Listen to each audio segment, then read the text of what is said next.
Queen Camilla has been placed under detention after FBI investigation in her mansion found some shocking documents that linked her to missing jewelry in the palace. Welcome viewers to my channel. Please subscribe, like my video and turn on notifications so you don't miss our next update. The story begins in the tranquil, gilded halls of Buckingham Palace, a world that to the public seems serene, almost untouchable. From the outside, the palace radiates a sense of unshakable permanence, towering gates, immaculately kept gardens, and the subtle elegance of centuries of tradition. For Queen Camilla, these walls represented both sanctuary and stage. To the public, she had long embodied a form of quiet authority, performing her royal duties with grace, tact, and careful poise. She moved through her days with the measured precision expected of a queen, attending official ceremonies, hosting dignitaries, and participating in charitable events that cemented her reputation as a devoted consort. Yet beneath the veneer of public adoration, the palace was a place of immense complexity, where alliances shifted subtly, whispers of intrigue passed in shadowed corners, and appearances could be deceiving. The morning began as any other, with the queen rising early to review schedules and correspondence. Her staff moved with practiced efficiency, preparing her wardrobe, arranging transport, and ensuring that no detail of her public duties would falter. There was a rhythm to these days, a quiet routine that had long defined life within the royal household. But even within this carefully orchestrated order, tension simmered. Palace aides and attendants had begun to notice discrepancies, minor at first, easily explained by clerical error, misplacement, or oversight. Jewelry inventories did not align, some documents seemed oddly out of place, and certain deliveries were questioned. These were small inconsistencies, almost insignificant in isolation, but they planted seeds of unease, hints of something that might unravel the meticulously maintained order of the palace. Public perception, however, told a very different story. Queen Camilla was lauded for her dedication and her unwavering presence beside King Charles.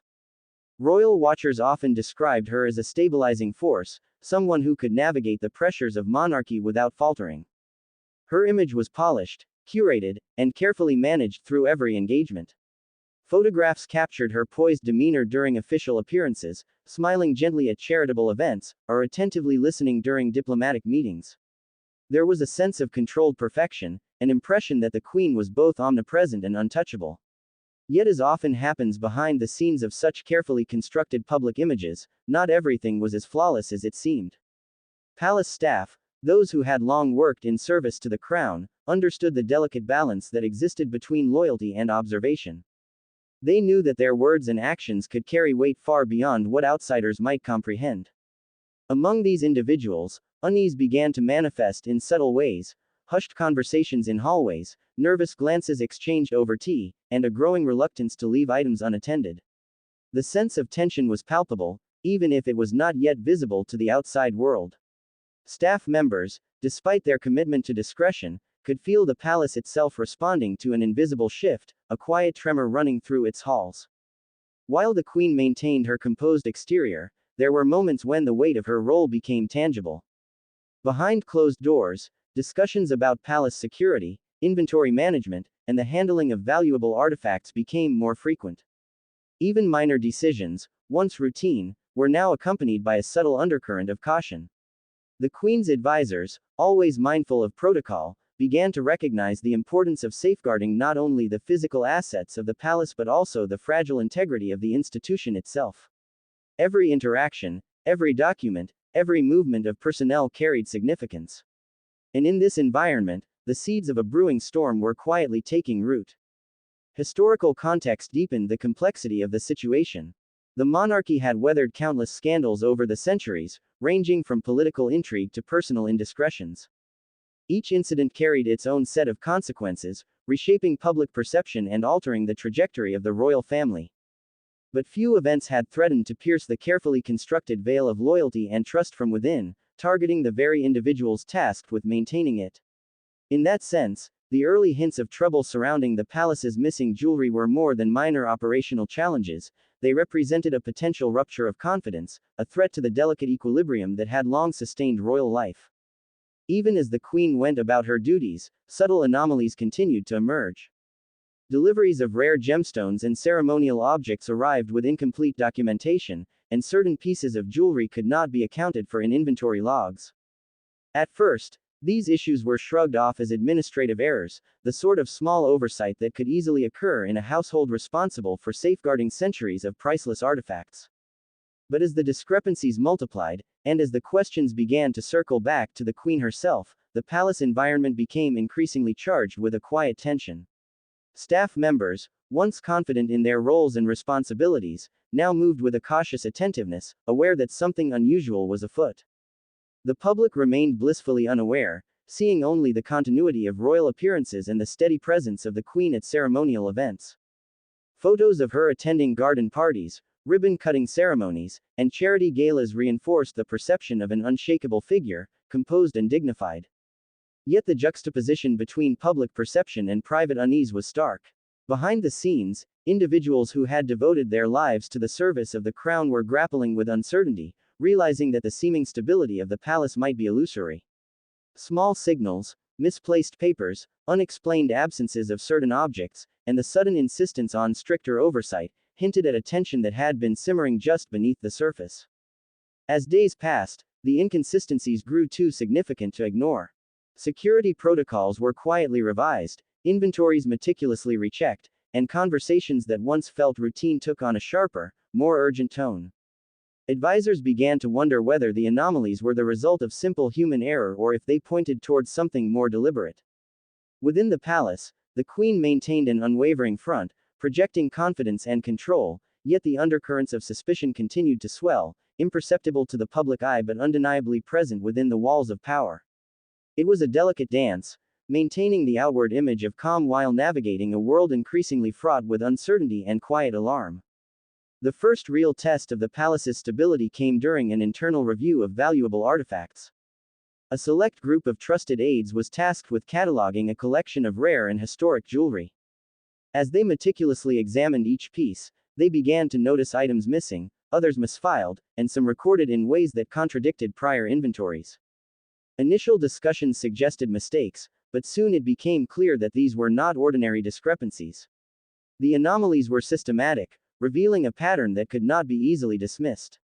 Anxiety rippled through the staff, and whispered concerns gradually coalesced into a recognition that something had changed. There was a breach, whether through carelessness or intent, and the palace could not simply ignore it. In this environment of quiet unease, Queen Camilla's reputation as a stabilizing and dependable figure was subtly challenged. While outwardly she continued to fulfill her public duties with elegance, the atmosphere behind closed doors had shifted. Staff members, advisors, and even family members began to operate with heightened vigilance, acutely aware that every action might have implications far beyond their immediate comprehension. The weight of centuries of tradition pressed down on the institution, yet for the first time in years, cracks began to show, signaling that even the most seemingly resilient figures could be vulnerable to scandal, scrutiny, and the relentless pressures of accountability. The first murmurs about the missing jewelry were so quiet that many dismissed them outright. They began as subtle comments in the palace corridors, fragments of conversations overheard in hushed tones. A tray of jewels was found slightly out of place. A small brooch, normally displayed in a locked cabinet, was missing for a day and then mysteriously returned. At first, the staff told themselves these were minor mistakes, clerical errors, misremembered inventories, or perhaps a miscommunication among the aides. Yet, as the days passed, the anomalies began to accumulate, forming a pattern too precise to ignore. For the palace staff, these were more than trivial errors. They were signs that the palace, a place built on centuries of order and protocol, was vulnerable. Every member of the household was acutely aware of the value of these treasures, not only monetary but symbolic, representing the legacy, power, and prestige of the monarchy itself. The missing items, although relatively few in number, carried immense historical significance. Some were gifts from foreign dignitaries, others heirlooms passed down through generations, each piece a tangible link to a history that could never be replaced. And yet, here they were, disappearing without explanation, slipping through a system designed to prevent even the smallest misstep. The palace's chief curators and archivists began their own quiet investigation. They rechecked ledgers, cross-referenced acquisition dates, and interviewed aides who had access to the valuables. What they discovered deepened the unease. Some items had not just gone missing, They had been deliberately miscatalogued, recorded under incorrect labels, or placed in locations inconsistent with previous documentation.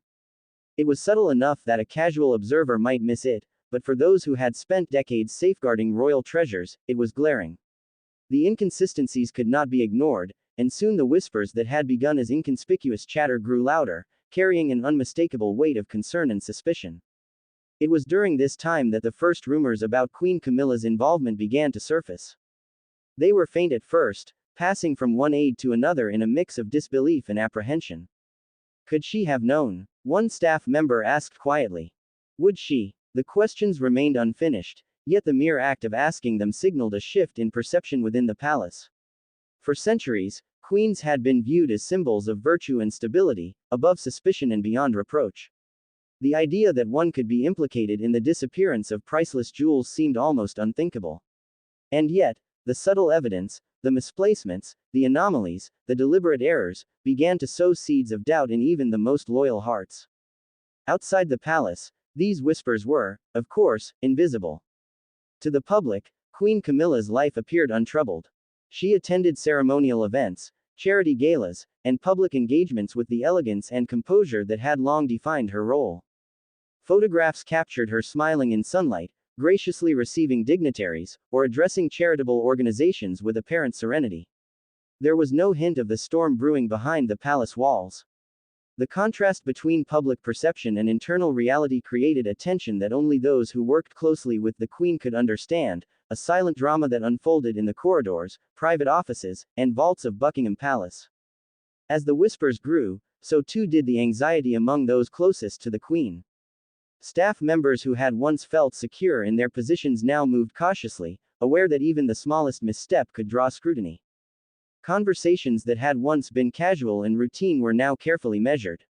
Trust, the glue that had long held the household together, began to feel fragile. Even minor disagreements sparked suspicion, and every gesture, every comment, was interpreted through a lens of heightened alertness. The palace, a place meant to embody tradition and stability, had become a crucible of uncertainty, where every move could carry consequences far beyond what was visible. Historical comparisons only heightened the tension. The British monarchy had weathered scandals before, from political intrigue and personal indiscretions to public controversies over conduct and loyalty. Yet few had involved potential breaches of trust so intimately tied to the material legacy of the crown. Jewelry, beyond its beauty, represented centuries of lineage, political alliances, and personal history. Its disappearance, particularly under suspicious circumstances, was not merely an operational problem, it was a symbolic threat. For those who had dedicated their lives to the service of the monarchy, the realization was chilling. The stability and integrity of the palace, and perhaps of the monarchy itself, was at risk. It was during one particularly tense week that the first formal acknowledgement of the anomalies occurred. A senior aide discreetly requested a meeting with Queen Camilla. The staff member, one who had served faithfully for decades, approached the Queen with a mixture of fear and respect. Documents were presented, inventories were reviewed, and concerns were raised with the utmost delicacy. The Queen, as ever, maintained her composed demeanor, listening intently while giving measured responses. Yet even in this carefully controlled setting, the weight of the missing items and the potential implications of their disappearance began to manifest. The room, filled with centuries of royal history, seemed suddenly smaller, the tension almost tangible. The internal investigation that followed was meticulous. Every staff member with access to the jewelry was questioned, security camera logs were reviewed, and historical acquisition records were cross-checked.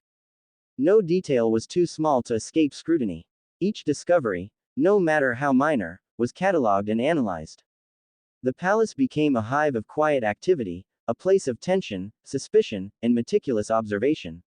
Staff moved about their duties with a dual consciousness, fulfilling their responsibilities while simultaneously being aware that every action might be examined in light of the growing mystery. It was a delicate balancing act, one that required vigilance, discretion, and emotional restraint. As the palace investigation progressed, the rumors began to reach a wider audience, albeit still unofficially. Trusted contacts outside the palace, loyal journalists, and even close acquaintances began to catch wind of discrepancies that were more serious than ordinary clerical errors. These whispers traveled through informal networks, generating speculation that, while unverified, could not be entirely ignored. It was a delicate moment. Information that might seem insignificant in isolation was beginning to form a narrative that hinted at something far more substantial. Questions arose. Was this simply a matter of mismanagement? Or was there something more deliberate at play? At the same time, the palace culture itself was being tested. Loyalty, once unquestioned, began to feel conditional. Staff who had long devoted themselves to the service of the crown now faced moral and professional dilemmas. How could they reconcile their commitment to the queen with the growing evidence of discrepancies in the jewelry inventory? How could they act responsibly without betraying trust or exposing themselves to consequences? Every decision carried weight, and the emotional burden on the individuals involved was immense. It was in these moments of uncertainty that the human element of the story became most vivid, the fear, doubt, and moral complexity that often lies hidden beneath the polished surface of royalty. And then, as if the palace itself had waited for the perfect moment to escalate the drama, the whispers began to take a more pointed shape. Specific items were identified as definitively missing, with documentation suggesting deliberate removal rather than accidental misplacement. Questions arose about who had last handled them, when they had last been seen, and under what circumstances they had disappeared. The pattern was too consistent, too precise, to be accidental.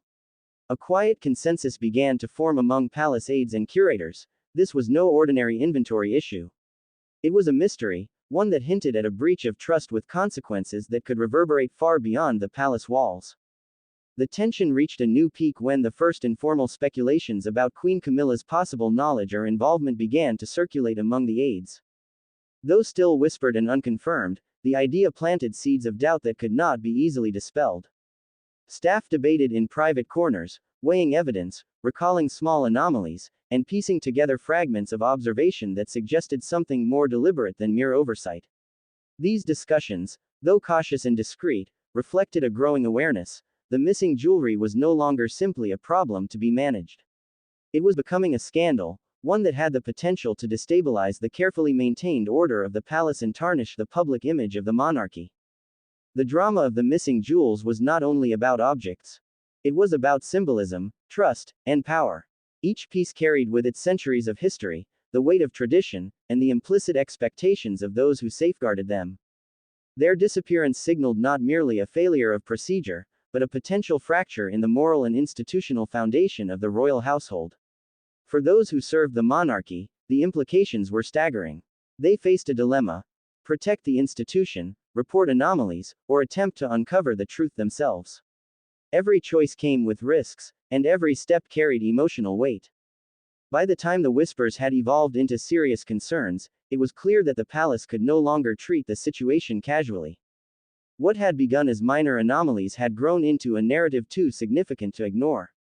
The stage was set for an intervention that would reach far beyond the walls of Buckingham Palace, drawing in international authorities, media attention, and eventually public scrutiny of an intensity rarely experienced by members of the royal family. And at the center of it all was Queen Camilla, whose poised exterior masked the storm building quietly yet inexorably.